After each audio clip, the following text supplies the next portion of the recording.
Good morning, good afternoon, and good evening, agents. I am Monty Carl, and this is a Let's Talk on the Division. This may be the first in a couple of Let's Talks that I'm working on for today, but maybe I'm going to save one for tomorrow, but I will bring you more content, I promise. I have a lot of stuff to talk about, but this is going to be quite complimentary to some of my other videos, which was going to be about loot. I was going to talk about loot because there's a lot of people talking about loot in 1.4, especially with the changes this week, and while researching that, I pretty much made a huge realization that we'll talk about and discuss this in this video.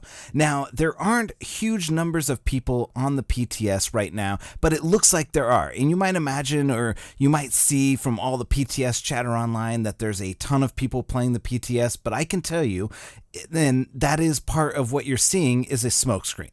I know I've been super positive about this game lately and all the changes, and I need to rewind a bit and put back on the mounting hat because policing this game and giving you the honest truth regardless of how much people don't want to hear it is something that you guys need to know. We are talking about world tiers today and how awesome it is to have these. Wait a minute, Mounty, you just said you were going backwards. Yeah, I'm about going backwards, but the sentiment on the world tiers was hugely positive when they were first announced, and I would like to thank YouTubers all across the world for making that happen because without them, you wouldn't all be excited about them. This includes, everybody from Arrekz to MarcoStyles to SkillUp because I assume, like me, they didn't know the Trojan horse when it rode up to the door, and once more, even I thought the idea was good when I originally saw it. However, after spending time, I have spent a considerable amount of time going through from the very beginning, all of the tiers, and I have seen the world tier system for what it really is. Now,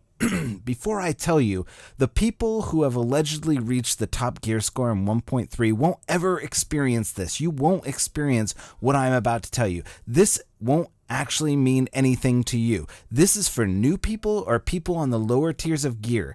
There are 4 tiers in the world tier that you can get to. The first tier drops only high end. Now it drops only high end stuff because now the way to get in this is something that's brand new and a lot of people don't even realize that what's going on. So you cannot progress to the next tier unless you unlock it with the minimum gear score for what you're doing. And are you starting to see how casual players are getting screwed here in 1.4? This is something that they said that they were going to fix, and that was something, the casual player and the solo player. They were trying to help them by giving them more gear, giving more loot drops. So let me help you understand. If you are a solo player and you want the top tier loot, you can no longer join a game at the minimum gear score and simply play it. Get the loot and progress like we do now, because right now you are all in the same loot system. Basically you're all in the same world tier. With the world tiers, the loot being dropped is capped. Sure, you get more of it now, but to progress to the next level, you'll need to increase your gear score to unlock the next tier. So right now at the very bottom one tier of the gear score, it's 0 to 163. So you need to be 163 to unlock the next step up.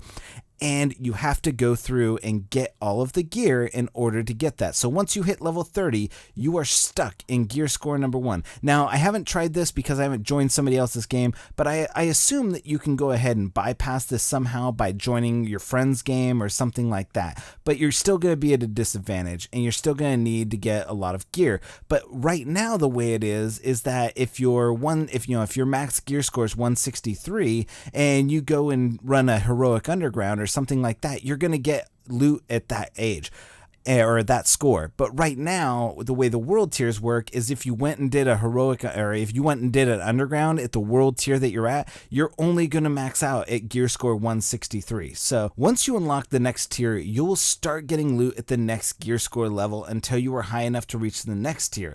Then the same thing happens and you progress until you reach the gear score that unlocks the top tier amount of loot. Now, I said this with an issue previously because 191 gear was just stupid when you could get 268 gear just as easily, and that's in 1.3. Now you can no longer get the top gear just as easily starting out. So once you hit that level 30 and your gear score starts counting, you are stuck in the tier 1 open world until you are able to progress to the next tier up, or if you never did it, you will never progress to the next tier. And for all of us that are at the max gear score, you can pick whatever level you want, and that makes the enemies whatever level you want. But But for those of you who are just starting out or who are solo or casual and you're still at the bottom gear score, that's not how this is going to work for you. You are going to have to work hard to get to the next tier, of gear score and move up. You see, this isn't a select a tier for you, the ease of difficulty, unless you're at that top gear score. This is a gate blocking you from content and increasing the amount of time you play.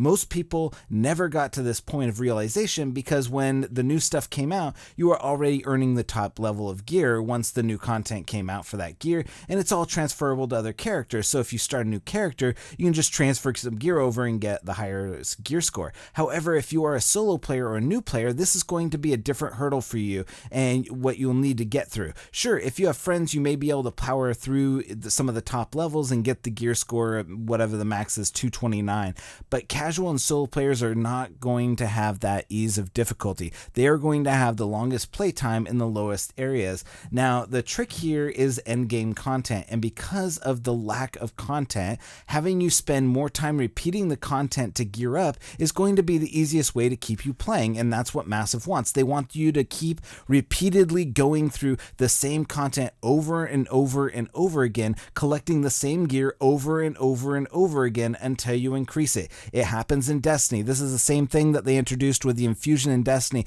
that people are complaining about so much right now, is that you have to keep going through and getting the gear over and over and over again until you level up. Now, it's kind of the same in here, but you're not capped at what you can do in Destiny by your light level. This, you are capped at what you can do. What I am sure they found was people were getting to the end game top gear score way too fast in 1.3 and then getting bored, complaining that the only way to progress was the dark zone, and then quitting, seeing the numbers drop sharply. This way, they have a measurable way to make sure that you spend a proportional amount of time in each tier working your way through the same content 3 times until you get to the actual endgame content at the highest 4th world tier and can get your 229 gear. Luckily, most of us will never see that because we already have gotten to the endgame. Those of us who are still playing are near the end already, so for us, we won't see this problem because this problem for us doesn't exist. It is a fallacy. It only exists for the casual player, the solo player, and the new player who are going to be coming into the game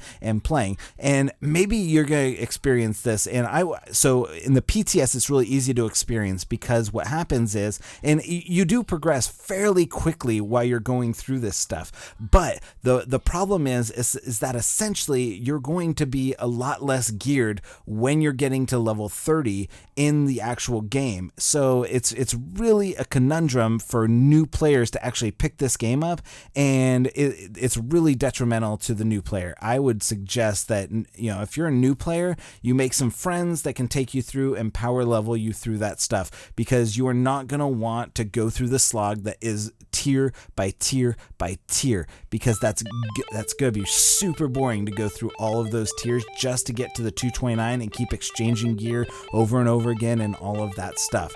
Anyways, that's my time. Thank you so much for watching. If you found our Let's Talk today informative or entertaining, please drop a like on this video. If you haven't subscribed to our channel, please feel free to do so, as we're always going and engaging new conversations on The Division and some other games. I've been playing a lot of Rise of Iron and Destiny, and I'm sure I'll be playing some Gears of War coming up in this next week, and of course Battlefield 1, maybe some Titanfall 2 if I can muster up enough time to actually sit down and play all these games. Once again, thank you for watching. For all of us here at The Division Let's Talk, I am Mounty Carl, and we'll see you in the 4th World Tier. Maybe. Agent out.